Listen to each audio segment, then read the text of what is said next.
A nossa história de hoje é sobre uma mulher que tem sido uma grande influencer, antes mesmo das mídias sociais existirem. Ela é autora de livros, palestrantes e foi missionária entre um povo aonde o evangelho não havia chegado. Elizabeth Howard nasceu em 1926 na Bélgica, filha de missionários americanos. Ela cresceu em Nova Jersey, quando seus pais voltaram do campo para os Estados Unidos. Elizabeth e seus irmãos cresceram com a compreensão de que as escrituras eram prioridades máxima. Eles faziam leituras da Bíblia e oravam no final do jantar todas as noites. Elizabeth teve um encontro com Cristo por volta dos 5 anos de idade. E com 12, ela entendeu que Jesus, além de ser o seu Salvador, também deveria ser o seu Senhor. Então, ela disse ao Senhor que estaria disposta a seguir a sua vontade e iria aonde ele quisesse. Isso também se deu por causa da influência de muitos missionários que passavam por sua casa. Seus pais hospedavam diversos missionários e ela ficava fascinada com as histórias que ouvia deles. Aos 18 anos de idade, Elizabeth foi para o seminário Wheaton College, com o desejo de se tornar uma tradutora de Bíblia para um povo em uma língua em que não conhecia e não havia as escrituras. Depois de 2 anos no seminário, ela conheceu Jim Elliot. Eles se tornaram bons amigos, apesar de naquela época Elizabeth já ter um interesse por Jim. Mas Jim era muito focado e queria realmente ir para o campo missionário e desbravar povos que ainda não conheciam sobre Jesus. Anos depois, eles se reencontraram na cidade de Quito, no Equador, onde Jim estava trabalhando com os índios quichuas e Elizabeth também foi para trabalhar com os quichuas. Desse reencontro, eles retomaram a amizade e cresceu o desejo de unir as suas vidas. Em 1953, Jim e Elizabeth se casaram lá mesmo na cidade de Quito. O desejo de Jim, Elizabeth e seus companheiros de equipe era entrar em contato com uma tribo conhecida como Aucas, que eram selvagens, violentos e resistentes ao contato com pessoas externas. Em 1955, Elizabeth e Jim tiveram uma linda garotinha chamada Valerie. Nesta época, Jim e os outros rapazes já estavam fazendo contato com a tribo Auca. Eles sobrevoavam e jogavam alguns presentes e observavam a reação deles. Depois de algumas vezes fazendo isso e vendo que os Aucas estavam respondendo de forma positiva, decidiram montar um acampamento em uma área próxima da tribo e aguardaram para ver se alguém da tribo iria fazer contato com eles. Esperaram alguns dias e, finalmente, o tão esperado momento chegou. 3 membros da tribo chegaram até o acampamento, comeram com eles e tentaram se comunicar com eles, e depois partiram mata dentro.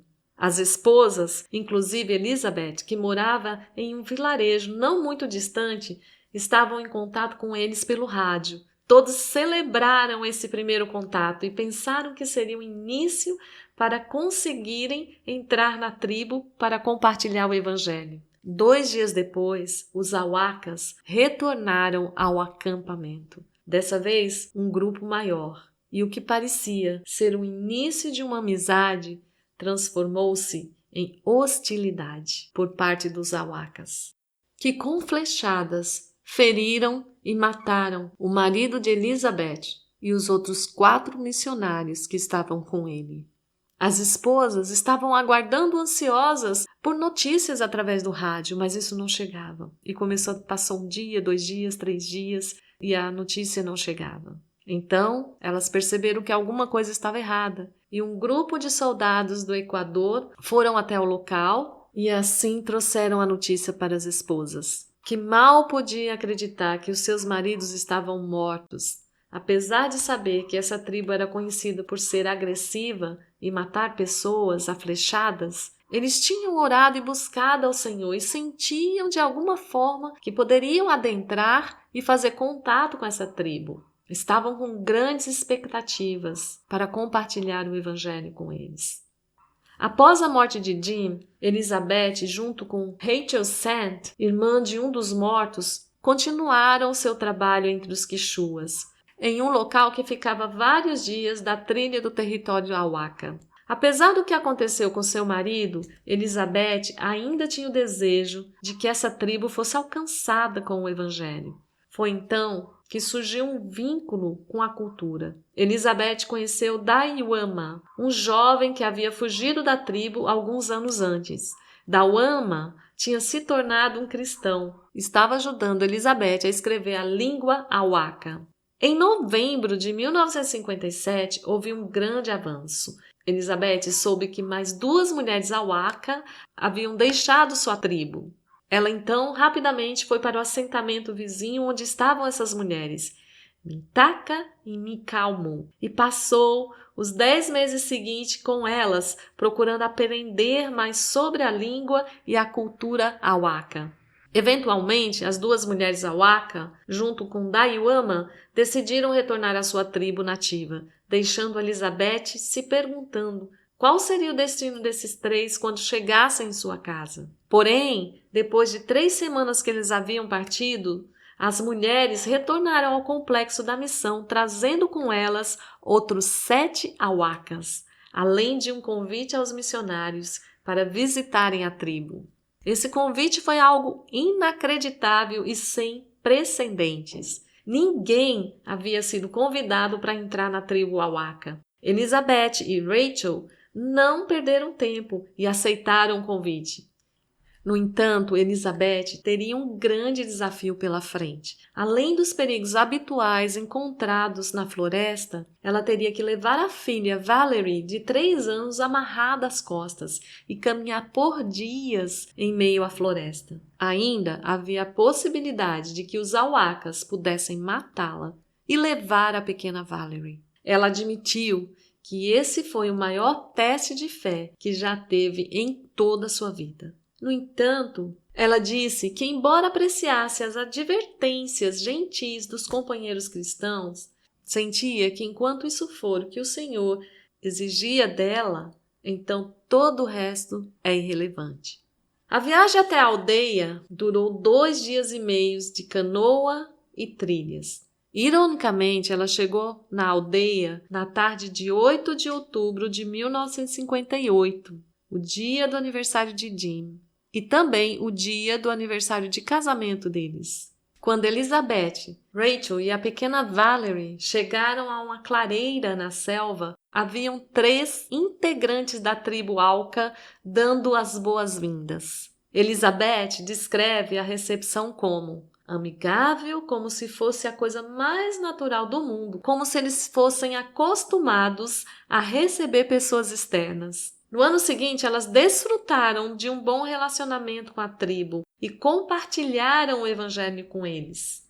Durante esse tempo, Elizabeth trabalhou para traduzir a Bíblia para a língua deles e ensinou os princípios do cristianismo à tribo.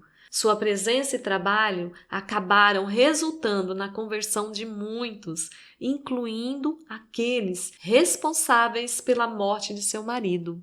A sua escolha de perdoar em vez de retaliar desencadeou uma mudança na tribo. O evangelho pregado resultou num declínio acentuado da violência entre os membros da tribo, que finalmente escaparam ao ciclo de violência na sua comunidade, proporcionando-lhes uma motivação para se absterem de matar.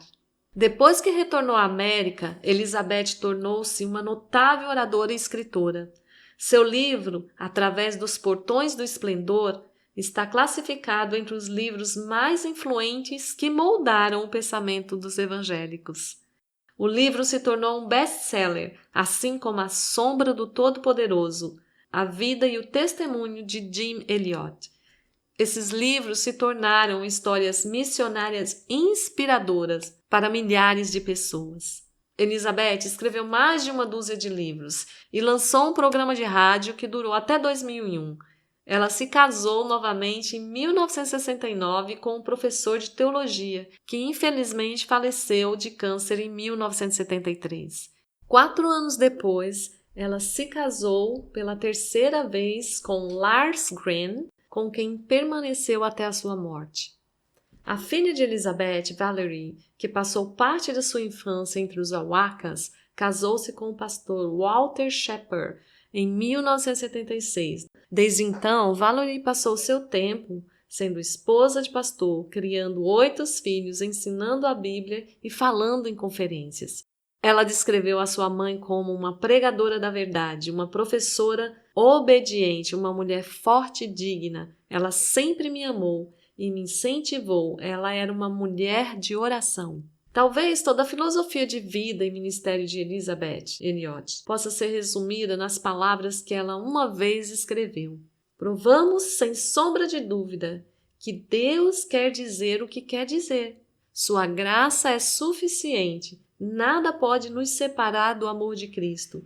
Oramos para que qualquer pessoa, em qualquer lugar, que tema que o custo do discipulado seja muito alto, possa ter um vislumbre do tesouro prometido no céu para aqueles que são verdadeiramente obedientes ao Senhor. O que podemos aprender com essa história? Que tal começarmos orando? Ore por sua vida para que os desafios e as dificuldades não te desanimem. Ao contrário, que eles possam te impulsionar a ver com os olhos da fé e da determinação. Que caminhos se apresente diante de você e portas se abram, assim como se abriram para Elizabeth, para que a vontade de Deus possa ser cumprida em sua vida e através de você. Ore para que missionários em tribos indígenas, em lugares difíceis, onde pessoas ainda não conhecem o Evangelho, possam ser fortalecidos em meio às dificuldades que enfrentam, para que as portas se abram para eles e eles possam encontrar pessoas, assim como Elizabeth encontrou aquelas mulheres da tribo Auca, que a levou até essa tribo, até esse povo, que esses missionários também possam encontrar essas pessoas, que chamamos pessoas de paz. Ore para que mais pessoas possam aceitar o desafio de ir para esses lugares para pregar o Evangelho. Você ouviu Conectando Histórias? Compartilhe essa história com alguém ao longo dessa semana.